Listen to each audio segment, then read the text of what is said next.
జపం దేవుడి అనుగ్రహం పొందడానికి చేసే సాధనే జపం. దేవతకు సంబంధించి నిర్ణీతమైనటువంటి మంత్రాన్ని ఎంతో పవిత్రంగా జపించేటువంటి సమయం. దేవతకు మనం ఎంతో అద్భుతమైనటువంటి ఉచ్చారణతో ప్రతిరోజు ఒక నిర్దేశ సంఖ్యను జపించడం చేస్తూ ఉంటారు. దీనివల్ల ఆ మంత్రశక్తి పెరగడమే కాకుండా ఆ మంత్రశక్తి జపం చేసే వ్యక్తికి లభిస్తుంది. చాలా మంది జపం చేయడానికి జపమాల వాడతారు. కొందరు రుద్రాక్షమాలను, మరికొందరు తులసిమాలను, మరికొందరు స్ఫటికమాలను వాడడం చూసి ఉంటారు. అయితే ఏ దేవత జపానికి ఏ మాలను వాడాలి?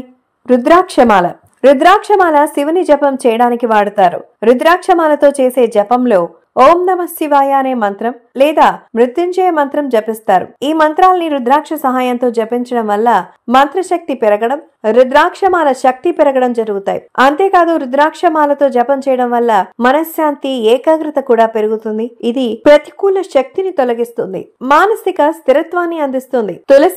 తులసిమాలతో విష్ణువు లేదా కృష్ణుడికి జపం చేయడం శ్రేష్టం. ఓం నమో భగవతే వాసుదేవాయ లేదా హరే కృష్ణ అనే మంత్రాలను జపిస్తారు. తులసిమాల విష్ణువుకు, కృష్ణుడికి చాలా ప్రీతికరమైంది. తులసిమాలతో చేసే జపం భక్తిని పెంచుతుంది, జీవితంలో శాంతి, శ్రేయస్సును కూడా తెస్తుంది.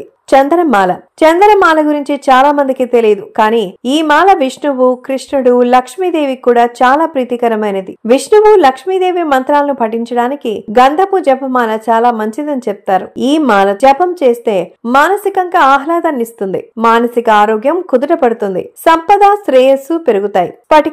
స్ఫటికమాల లక్ష్మీదేవిని, దుర్గాదేవిని జపించడానికి వాడచ్చు. ఓం శ్రీం హ్రీం క్లీం మహాలక్ష్మీ నమః అనే మంత్రం, దుర్గా సప్తసతి వంటి దేవత మంత్రాలను పఠించడానికి స్ఫటికమాల ఉపయోగించవచ్చు. ఈ మాలతో జపం చేయడం వల్ల సానుకూల శక్తి అందుతుంది, ఆర్థిక స్థితి మెరుగవుతుంది. ఎర్ర చందనంతో జపమాల తయారు చేయించి దాంతో వినాయకుడు, సూర్యుడి జపం చెయ్యాలి. ఓం సూర్యాయ నమః, ఓం గణపతేయ నమః అనే మంత్రాలు జపించాలి. ఈ మాలతో మంత్ర జపం చేస్తే ఆత్మవిశ్వాసం పెరుగుతుంది, చేపట్టిన పనుల్లో విజయాన్ని తెచ్చిపెడుతుంది.